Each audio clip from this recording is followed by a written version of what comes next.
Face Tour. My name is Megan, and this channel focuses on lifestyle, books, beauty, and whatever else my little heart desires. Before we get started, obviously you know what this video is about because I have titled it a certain way. So you know what you're expecting in regards to the title. But before we get into my experience, I want to talk about how common and what are or what's considered a miscarriage. So according to the March of Dimes, a miscarriage is when a baby dies in the womb before 20 weeks of pregnancy. About 10 to 15% of pregnancies end in miscarriage before the 12th week. And with that percentage, it actually drops down to about 1 to 5% between the weeks of 13 and 19. All right, so we're going to go and we're going to talk about my experience. So I found out I was pregnant a little bit before my birthday last year. My birthday is January 17th. So that was a very, it was a great birthday gift to say the least, because we had just decided that we were going to start. For those of you that don't know, I do have a 11-year-old son. So this is literally me starting over, but my current partner has no children. So we decided that we were going to have another child to complete our blended family. So on February 26th, which made me about 9 weeks and 4 days, I noticed around like 5 o'clock, I went to the bathroom and I wiped and it was some slight bleeding or whatever the case is. So I wasn't really concerned, because if you know anything about pregnancy, it's very common for someone to bleed lightly during that first trimester. So I wasn't really stressed about it because it wasn't like super heavy. I did find out that I was pregnant around 3 weeks because I'm just that in tune with my body. So it was about 6 weeks in between the time. So when I initially found out that I was pregnant, I downloaded this app called Peanut. If you're familiar with it, it's like an app for moms. So you can talk about pregnancy, you can talk about miscarriage, you can talk about your kids, you can talk about your partner, you can talk about whatever. And it is like women only. You can connect with local moms and things of that whatnot. So it's kind of like Tinder and Bumble, where you like swipe left, swipe right for those that you want to connect with, which I think is pretty cool, even though I really haven't made any true connections on there, because trying to connect on like friendship apps like that is really, really hard. But anyway, so when I first initially was bleeding, I was like, okay, it's fine. But like as the hours went on, I kind of started freaking out. And I think that's pretty normal, because I had already had one pregnancy and I had never experienced that. So I was just like, okay, what is going on? So now I reached out to like a couple of women that were around the same due date as myself. So I was like, okay, this is happening or whatever the case is. So everybody was like, oh no, it's fine, you should be okay. So the next day, which was a Saturday, I was still bleeding. So now I'm like, oh no, something's off. Something is not right? So I ran my normal errands. I came home and then I was like, all right, I'm going to call my OB and see what they say. Because at this point, I'm starting to cramp. And I know that is not a good sign. So when I called my OB, it was on call because it was a Saturday. And she was like, oh no, it's normal. But if you start hemorrhaging, why is that such a hard word to say?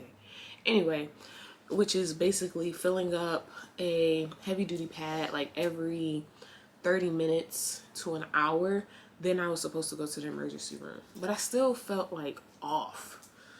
Like I just didn't feel right. So I was like, okay, all right, cool. So she was like, all right, we'll follow up with you on Monday. And you know, since you're O negative, we'll give you your RhoGAM shot relatively earlier than what we would normally do. And what a RhoGAM shot is when you have O negative blood and you test RH negative, which I assume is the O negative part. If you hear that, that's my dog because he does not sit down. But anyway, and because I have O negative blood, what happens with O negative blood a lot of times is that if you're... Who asked you to make a cameo?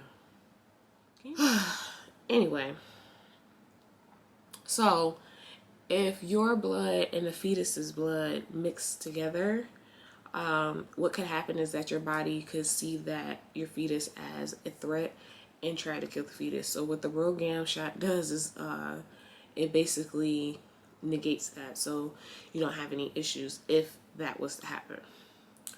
So after I had talked to my OB, because I just didn't feel comforted enough, I reached out to a friend of mine because I knew she had had a couple of miscarriages in the past, and since I have never had this experience, I wanted to reach out to someone that had, because like, I don't know, and I wanted to do something about it before it got like extremely bad. So she was like, well, if you're having cramping or like waves of pain, you need to go to the hospital. She was like, F what the OB said, you need to go to the hospital. So I was like, okay. Now my partner, because I was still a little hesitant about even going to the hospital. Like I said, I was already hesitant about going to the hospital just because I don't want to go to the hospital. And we're in the middle of a panorama. So I didn't want to go to the hospital with all the stuff that's going on. So as I was contemplating this, the cramping starts again and it intensifies. My partner, he works overnight and he had just left. And just as he was coming back in to the house because he had forgot his work phone, he looks at me because obviously I'm in pain. And he's like, what's wrong? And I immediately start crying because I know where I have to go, because the way that the events happened, it was like, girl, if you don't get your ass up and go now, it's going to be bad. So I tell him that I think I have to go to the hospital. While looking alarmed, he's like, all right, let's go. But then he proceeds to yell at me because I didn't call him, or I didn't attempt to call him, or I didn't say anything before he left about how I was feeling. Lack of communication on my part. That's a whole different story. We're not even gonna go there. But the hospital is 4 minutes away, which is okay, cool. We get there, the emergency room seems empty. Like, there is me and one other person in this emergency room. But due to the panorama, there actually were just like calling people and having them sit in individual rooms and having them wait there to be seen. So as we were sitting there, the cramping itself became constant. Like, it was just there, like a numbing cramping. And I was like, this is not going to go well. They took blood, took a lot of blood, and took a lot of blood. And when the doctor finally came and saw us, it was, I want to say at least like an hour and a half, 2 hours since we had arrived to the actual emergency room. And when he did the ultrasound, he claimed he couldn't see anything. And like, at that point in time, like, dread just filled my heart because I'm almost 10 weeks pregnant. There's no reason in the world that you can freaking give me that's going to tell me that you cannot see an embryo sac, something. So he's like, okay, well, we need an ultrasound tech because, you know, like, I'm not an ultrasound tech and they can da-da-da-da-da. We waited 90 minutes for this ultrasound. And this was after 2 hours of already being there. So as soon as I got up, because I was laying in a bed, as soon as I got up to go to this ultrasound, because they come and they wheel you, they don't have you walk or anything, they wheel you to the ultrasound place, I felt like a gush. I know that's like TMI, but whatever. I felt like a gush, and I knew that I had started hemorrhaging, which I was not prepared for at all. I didn't know what the freak was going on. I had to get the ultrasound with a full bladder, so it wasn't like I could just get up and go to the bathroom and figure out what's happening. Oh my God. When we got to the ultrasound place, I had sweatpants on. Matter of fact, I think I had the same sweatpants I have on now.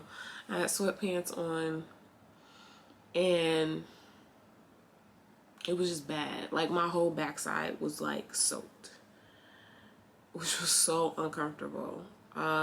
So we went, I got up there, I got the ultrasound, and they had to do 2 different ultrasounds. So they have to do an ultrasound with your bladder full, and then they have to do an ultrasound with your bladder not full. Okay.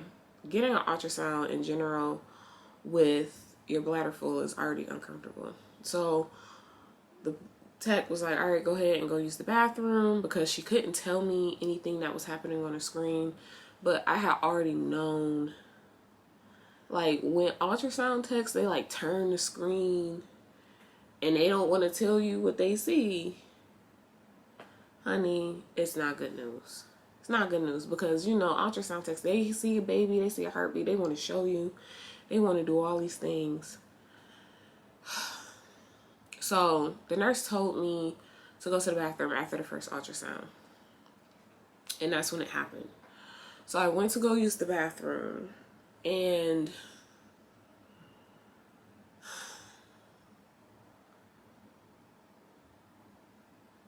I felt something pass, and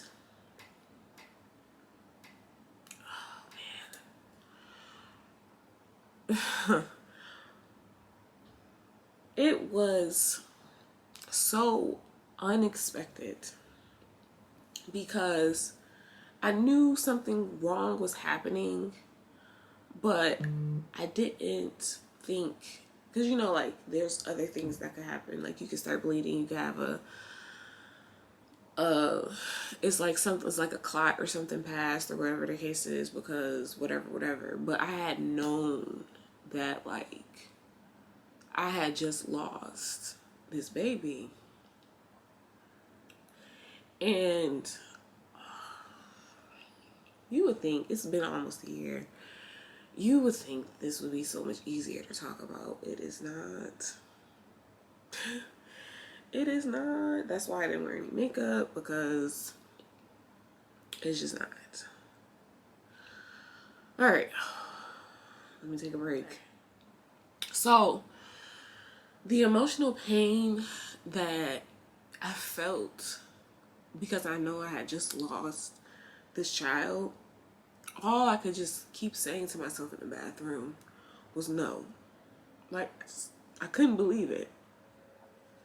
Eventually, I was able to open the door and let the ultrasound tech know what happened. She apologized, of course, and asked if I was able to continue with the exam, because I still had to get that secondary ultrasound. I told her, yeah. She provided me with scrubs and the pads and all that other stuff for the bleeding, because I didn't have anything and I was not prepared for what was going to happen. And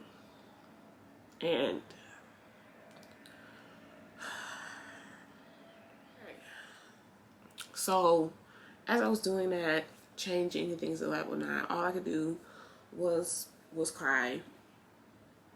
It was just so much grief knowing that I no longer had my child. So after the second ultrasound was done, me and my partner, we were sad. But we couldn't just leave the hospital at that time. Like, even after experiencing that, like, all I wanted to do was go home and just lay down. We couldn't. So we sat in the hospital for 2 more freaking hours, for the doctor just to come in and tell me that, you know, I did not have a viable pregnancy. And he, like many other doctors, lacked the empathy to, you know, say sorry or whatever the case is. He kind of kept it cut and dry, which was helpful. I'm not even gonna hold y'all. Like, a lot of people be like, oh, the doctor's like empathy. No, no, no. At that moment in time, I needed someone to like empathy because, honey, if he would have gave me an ounce of it, I would have probably broke down and cried some more. I had just like calmed myself down. So he gave me some scripts. He gave me a Motrin because it was like midnight at this point. Mind you, we went to the hospital at like 5:30.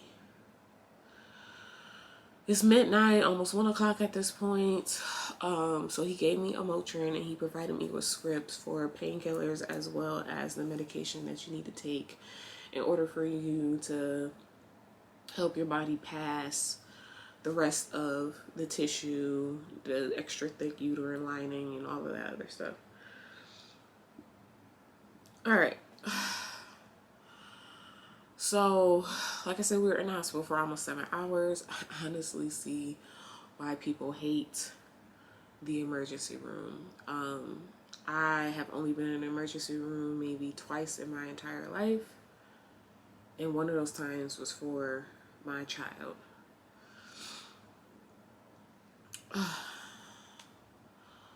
All right, so let's talk about the aftermath of everything that happened. The days after my miscarriage were so painful. Like, I would not wish that type of pain on my worst enemy. I don't have enemies. I don't have haters. I don't have enemies because I don't do too much of nothing. But anyway, I cried every time I went to the bathroom. Every single time I went to the bathroom, I cried for at least the first like 4 days. And after that, like 4th day, maybe the 5th day, I just felt like an empty vessel. And I just couldn't cry anymore. I just had like this never-ending pit of sadness.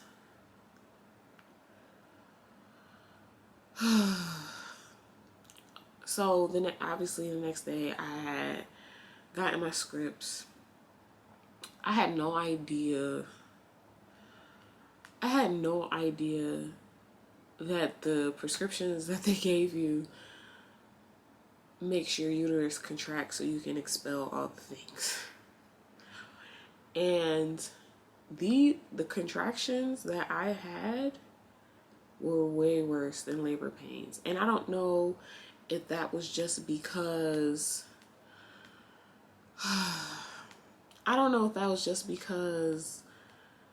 there was no child there for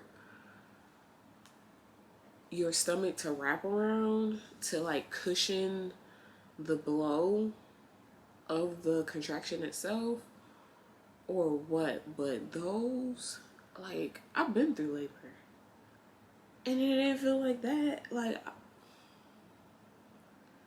it did not feel like that, y'all. It did not feel like that. So, and at this point in time, I had figured out that I was a busybody, someone that could not sit down. I always thought, like, oh, you know, like, I love to sleep. I love my sleep, y'all. Ooh, sleep is so good. But I love to sleep. And I thought, like, sitting in the bed for the time frame that I was supposed to sit in the bed for was going to be easy. No, no, no, man. I don't know how to sit my behind down. So I took the medicine, and I'm not a huge fan of pain pills. And they gave me some crazy pain pills. I think they gave me like some Percocets, something real crazy, Oxycontin. That's what they gave me. And I'm not really a huge fan of that because we know narcotics, addiction. My family has a history of addiction. That's a whole nother story as well. So I took the medicine, but I did not follow it up with a pain pill, which was a mistake because my busy behind decided to go to my favorite store because my partner, we wanted to go get stuff. And I needed some extra things for me to have at the house or whatever the case is. So we went to Target. Yes, my naive self went to Target. Who the hell did I think I was? Taking my ass into Target right after I had a miscarriage. Like, what? I thought, you know, that place brings me so much joy. I thought I was going to be good. So about halfway through this visit to Target, the contractions hit. Mild AF is first. Then as we were like walking towards the checkout, ooh, child, honey, these contractions were like nothing I had ever felt before. And I have a relatively high pain tolerance. Oh my God. My entire body was on fire from head to toe. My body was on fire. I started to sweat from everywhere. And like I said, we're in the middle of a freaking panorama. So I had my mask on. And you know when you hot, it started to get real hard to breathe. Oh my God. So we got through the checkout. It was so hard to breathe. I ripped, as soon as we got outside, I ripped that mask off. I got home. I took them painkillers. It took about almost an hour. I want to say like 50 minutes of excruciating pain until the meds kicked in. I mean, it felt like my my abdomen was being like shredded, pulled. Oh my God. The worst. At that point, I was like, all right, I've lost the battle. I'm gonna sit my ass down. I'm gonna lay in this bed. All right. Luckily for me, and for my partner, my job gave me that week off. His job gave him that week off. So he handled everything around the house. My son was not necessarily a fan because he was accustomed to me doing things like taking him to school, cooking. We ate out, I think, that entire week. Like, he understood everything. He was kind of happy because he knew I wasn't feeling well, but he's also excited because he got to eat like all this takeout that he normally does not get to eat. So about the 5th day, I had my follow-up appointment, and as I sat in the waiting room and things of that whatnot, none of the nurses or the ultrasound tech, none of them really provided any type of empathy, and I kind of like held on to that. Because when you're going through something like that, that grief, you hold on to that anger because it helps you not to feel anything else, all the other things you're trying to avoid feeling. So after my ultrasound, because I had to get another damn ultrasound. Oh my God, the amount of ultrasounds I got for this freaking miscarriage. But anyway, once my doctor saw me, it was a doctor. She was someone I never seen before. And honey, she gave me an ounce of empathy, and that was it. That's all. It untied anything that I was feeling in regards to anger. The first thing she says to me, because we've never met before, is that I'm sorry to meet you under these circumstances. I broke down, y'all. I cried. And when I thought I was done crying, I cried some more. So she came and she asked me like how I felt. And I was like, dude, this sucks. And she couldn't say anything else. And I appreciated that because going through a miscarriage sucks ass, man. It sucks so bad. And it's so freaking common. Women go through this infertility, miscarriage after miscarriage. I only went through it one time. And I couldn't imagine going through it again and again.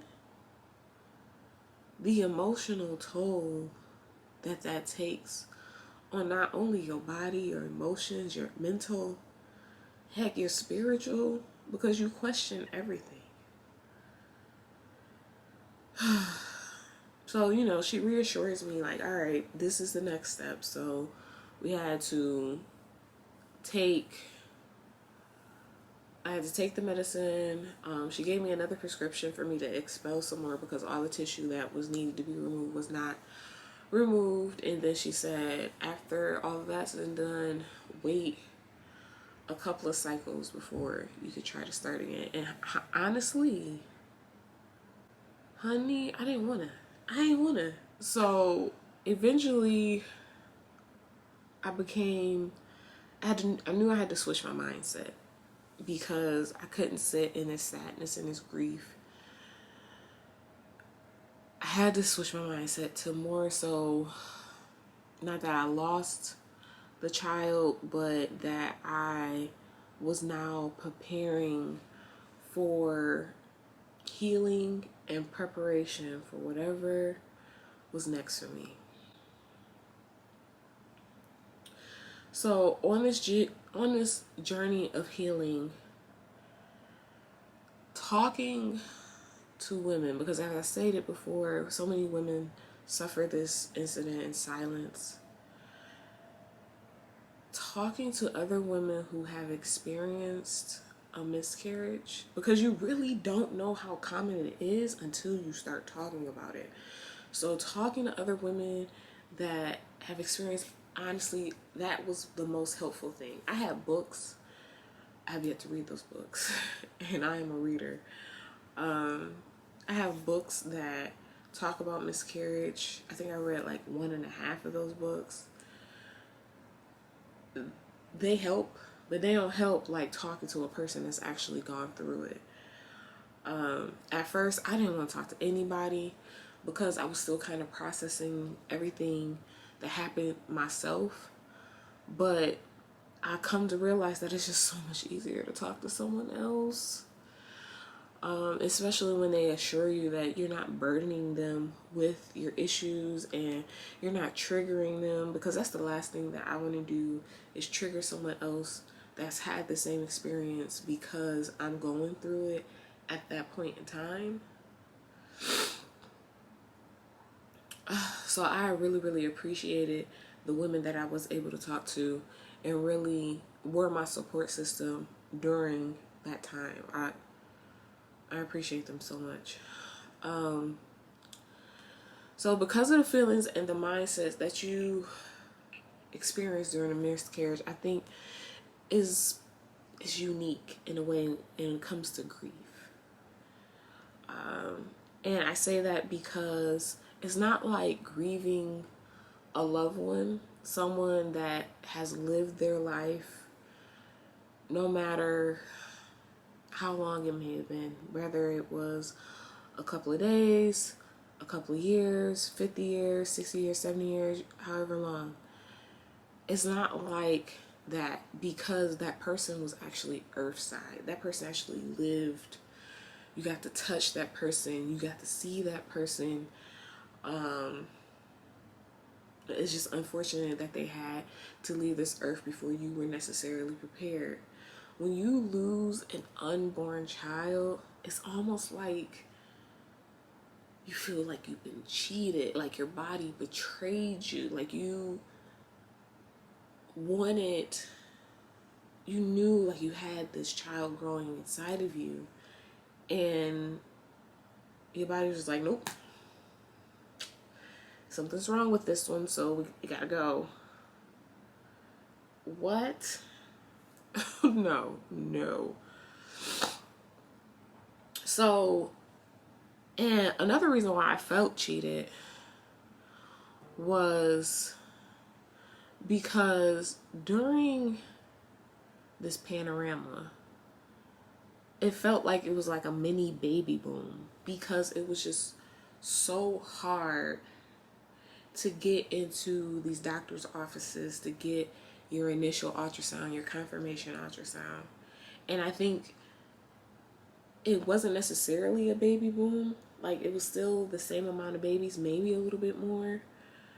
But also, a lot of doctors went to part-time.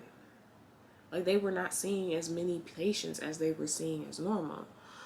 So I initially had my first ultrasound scheduled for 8 weeks. Now, mind you, I told you when my miscarriage happened, I was 9 weeks and 4 days. But something happened with the doctor that I was going to go see. She decided that she was not going to take OB anymore. She retired early. So she felt like it would be better for me to stick with a OB that was going to be able to see me throughout my whole pregnancy, which I was really annoyed about, but whatever. So it rescheduled my ultrasound and pushed it out to 10 weeks. Right before I lost that baby. I was so sad and angry because I didn't have any proof besides the wristband from the hospital that this child existed. Besides that and my pregnancy test, my initial pregnancy test, that sucks. Ultrasounds are so important because it gives you something tangible to know that this happened. Alright, so what is grief exactly? According to the Oxford Languages, grief is a deep sorrow, especially caused by someone's death, which was like, what? Okay. I didn't like this definition because in order for you to die, you have to be alive at some point, which means you have to be earthside. Like, you can grieve so much. Like, you can grieve friendships, you can grieve relationships, you can grieve your child going off to college, becoming an adult. You can, honestly, we literally just went through a grieving period. A lot of people are still in this denial phase of grief. But we just went through a grieving period for 2020. Like, 2019, go ahead and grieve whatever normalcy you thought you had in 2019 because we are not going back to that. I need people to acknowledge that we are not going back to that. But my baby was alive, I think. And to be alive is to live. So in my mind, yes, the baby was here, but I have no memories, which is why it hurts so much. So at this point, I was frustrated because I couldn't really logically understand. I started to question everything. When I said everything. I questioned everything. I questioned God. I questioned the universe. I questioned my body. I questioned my femininity. I questioned, like, dang, did I wait too long between my son and this baby? I'm 34. I was 34 at the time. I'm about to be 35. But anyway, I'm 34, so I'm like, dang, am I too old? Like, it was a lot. And the thing with grief is that it's not logical. And my analytical brain could not just wrap it around. It was like a constant fog. And grief does come in waves. Like, when people tell you that grief comes in waves, believe them. Because it does. Like, one moment I'll be okay. Next moment, I'm not. It is a lot to process, and it's messy as hell. So as I grieve, I just constantly gave myself the mantra of I am healing and preparing. I am healing and I am preparing. My body has done this before successfully, and I know that it can do it again. Was I scared as hell to try again? Yes. Yes. And yes. And yes. And yes. So I say all this to say is that anyone that has experienced this, you are not alone. Please understand that you are not alone. There are so many women going through this and suffering in silence. And yes, I am seeing more and more women share their infertility, share their miscarriage experiences, and that makes me so happy because it was such a taboo thing to talk about. And a lot of the times we feel insecure to even share that we have lost a child or done anything because we don't want that judgment. And to me, healing happens in community. So when you are in a community of women who have gone through the same thing that you have gone through, and they can provide you with tips and things of that whatnot to help push forward your healing. This is not about trauma bonding. It's not about trauma bonding, but this is about finding someone that you can resonate with that can provide you with tools that they've gone through that helps them understand and know that everything's going to be okay. So if you are going through this, hit me up on Instagram, hit me up in my DMs. I am more than happy to talk about it. More than happy to talk about it. But like I said, healing happens in community. So that is it in regards to my miscarriage experience. I do have a surprise for you guys. If you follow me on any social media, mainly Instagram, because I am currently 34 weeks pregnant with my rainbow baby.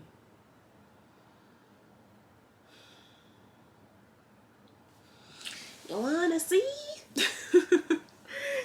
Ooh, 34, almost 35 weeks.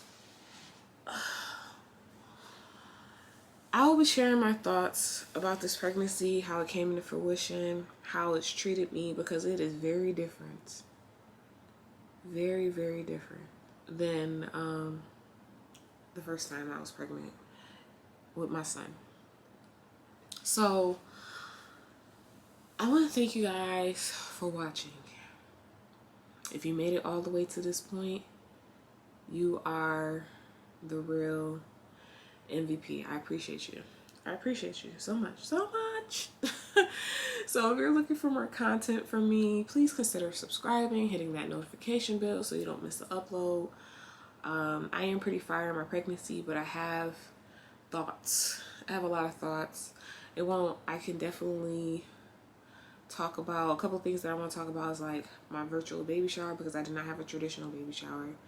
I want to talk about the difference between being pregnant at 22 and 34, because that's huge. I want to talk about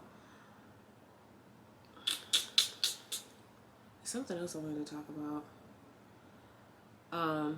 Resources and things of that whatnot that can help you if you are going through a miscarriage or infertility issues.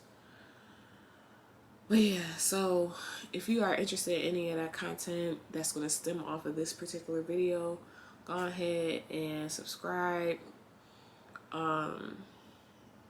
And just remember, less judgment, more empathy to yourself and to others. And I'll see you guys next time. Peace.